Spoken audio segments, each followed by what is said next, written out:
ল'ৰাকেইটা খালি বিলাসী থানা প্ৰাথমিক সদস্য নহয়।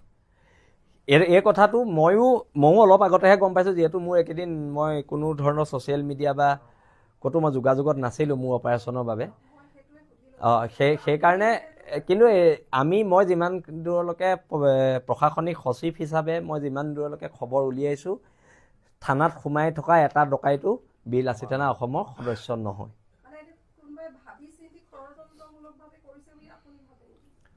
এইটোতো ষড়যন্ত্ৰ থাকিব পাৰে, এইটো চৰকাৰী পক্ষৰ ষড়যন্ত্ৰ থাকিব পাৰে।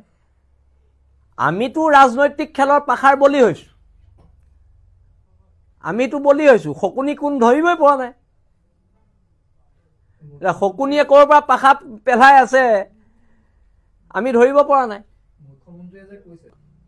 আমাৰ সত্তাটোৰ প্ৰতি নিশ্চয়কৈ শংকিত, নহ'লে নিষিদ্ধ কৰিম বুলি ক'ব নেকি?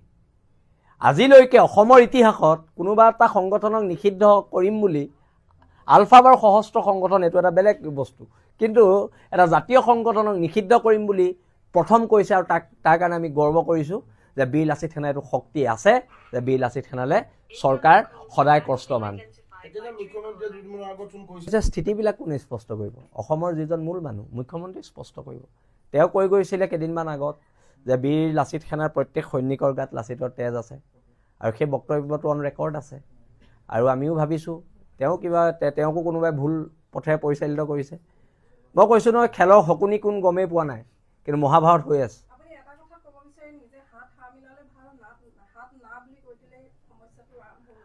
আমিতো সদায় হাত না বুলিয়ে কওঁ। কোনদিনানো হাত হা বুলি কৈছোঁ? হাত না বুলি কোৱাৰ কাৰণে আজিতো এইটো অৱস্থা আমাৰ। আৰু আমি কোনো এনেকুৱা ধৰণৰ সত্তা নহয় যে কোনোবাই কিবা ক'লে আমি সেইটোকে লাগিলে সেইটো যোনেই নহওক। আমি বিজেপি কংগ্ৰেছ কাৰো আদৰ্শৰ দ্বাৰা পৰিচালিত নহয়।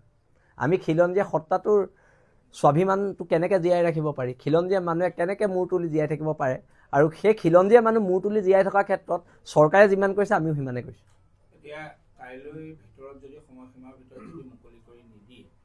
নিশ্চয়কৈ এতিয়া আমাৰ কেন্দ্ৰীয় সমিতিত আমাৰ আলোচনা হ'ব। আমাৰ সকলোৰে লগত, সভাপতিৰ লগত মই যোগাযোগত আছোঁ, সভাপতি মোৰ লগত যোগাযোগত আছে, প্ৰাণজিৎ গগৈ মোৰ লগত যোগাযোগত আছে, অংকুৰ গগৈ ইয়াতে বহি আছে। আমি গোটেইখিনি আলোচনা কৰিম, আৰু আমি এটা পৰিয়ালৰ দৰে বিলাসী থানা, আৰু পৰিয়ালে সদায় পৰিয়ালকেন্দ্ৰিক আমি সিদ্ধান্ত ল'ম, সংগঠন শক্তিশালী কৰাৰ সিদ্ধান্ত ল'ম। আৰু তাৰ লগতে ৰণ্টু পানী ফুকন, উৎপল অসম, তন্ময় চেতিয়ালৈও আমি আমাৰ শুভেচ্ছা শুভকামনা জনাইছোঁ। যিহেতু জেল আমাৰ অলংকাৰ, আৰু জেলৰ অলংকাৰ দেশ আৰু জাতিৰ বাবে পিন্ধিব পোৱাটো ভাগ্যৰ কথা, আৰু সেইবাবেও এই চেগতে বীৰ লাচিত সেনাৰ প্ৰত্যেক সৈনিকৰ ত্যাগ, তেজ আৰু ঘামৰ হৈ আমি তেওঁলোকক অভিনন্দন জ্ঞাপন কৰিছোঁ।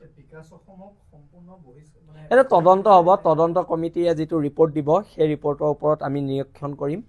আৰু যিহেতুত মই ক্ষমা কৰিব, আমাৰ সভাপতি, মুখ্য সচিব আৰু মই আৰু হৰ কুমাৰ গগৈ, আৰু আমি সকলোৱে নিজাববীয়াকৈ এইটো বিষয়ত আমি সিদ্ধান্ত দিম। এইটো লাগিব, সময় লাগিব, এইটো আৰু 6 মাহমান লাগিব। নিশ্চয়কৈ এতিয়া বিষয়বোৰ হওক, কাইলৈ যদি ৰণ্টুদাক এৰি দিয়ে ভাল, যদি ৰণ্টুদা উৎপল দা তন্ময়ক এৰি নিদিয়ে, তেনেহ'লে কাইলৈৰ পৰা পুনৰ ৰাজপথত আমাৰ এই শক্তিশালী সত্তাটোক অসমৰ জনগণে দেখিব। আৰু ইতিমধ্যে আমাৰ প্ৰত্যেক জিলাৰ সভাপতি, মুখ্য সচিবলে SBIB তৰফৰ পৰা ভয় ভাবুকি গৈছে, আৰু সম্ভৱ মোকো এৰেষ্ট কৰিব পাৰে। আমাকো এৰেষ্ট কৰাৰ কথা বতৰা বুবু বাবাকৈ আমি শুনিছোঁ, কিন্তু এৰেষ্ট হ'লেও নহ'লেও এইটো ডাঙৰ কথা নহয়। কিন্তু ৰাজপথত বীৰ লাচিত সেনাৰ সংগ্ৰামখন চৰকাৰে পুনৰ তীব্ৰ ৰূপত দেখিব।